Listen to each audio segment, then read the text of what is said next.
আমরা মনে করি এটা এখানকার জাতীয় পার্টি আওয়ামী লীগকে সংগঠিত করার একটা প্রক্রিয়া, যেটা এখানকার ফ্যাসিস্ট বিরোধী আন্দোলনে যারা লড়াই করেছে তারা কখনো এটা মেনে নিতে পারে না। সেটা এনসিপি হোক, আমাদের বিএনপি হোক, জামায়াত হোক বা অন্য যে কোনো আমাদের সহযোদ্ধারা হোক, তারা কখনো মেনে নিতে পারে না।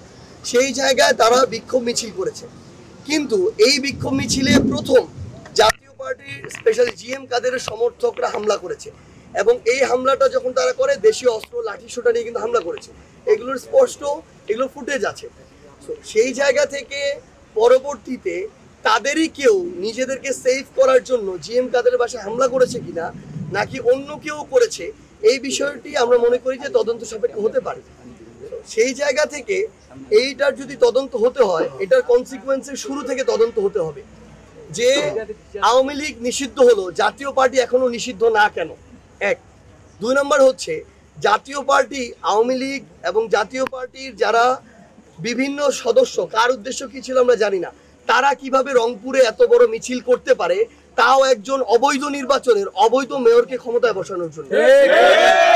তৃতীয়ত, অন্য দলের নেতাকর্মীরা যখন তাদের জায়গা থেকে এখানে বিক্ষোভ মিছিল করে, সেই বিক্ষোভ মিছিলে কারা প্রথম সশস্ত্র হামলা চালিয়েছে, যদি তদন্ত বা অনুসন্ধান করতে হয় প্রথমে সেটা করতে হবে।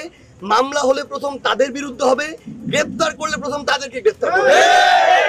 এরপরে কেউ যদি তাদের জায়গা থেকে সার্বিক দিক থেকে যত রকমের প্রভাবক অনুঘটক দিয়ে একটা ঘটনা উস্কে দেওয়ার চেষ্টা করে, এরপর যদি এরকম দুই একটা বাইক পুড়ে যায়, সেটার দায়ী কখনো এদেরকে করা যেতে পারে না।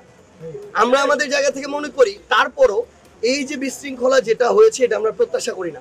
আমরা প্রত্যাশা করি না যে কোনো জায়গায় একটা বাইক কেন, কোনো একটা পাতাও অকারণে পুড়ে যাবে, এটা আমরা প্রত্যাশা করি না। সেই জায়গায় আমরা মনে করি যে রংপুরের স্থিতিশীলতা আমরা সবাই চাই, এবং বাংলাদেশ সেনাবাহিনী অভ্যুত্থানের পর থেকে এখন পর্যন্ত আইন শৃঙ্খলা রক্ষায় একটা গুরুত্বপূর্ণ ভূমিকা পালন করছে। আমরা প্রত্যাশা করি এখানের আইন শৃঙ্খলা রক্ষার জন্য সেনাবাহিনী বা পুলিশ সহ যারা আছেন তারা তাদের জায়গা থেকে যৌথভাবে এই কাজটা করে যাবেন।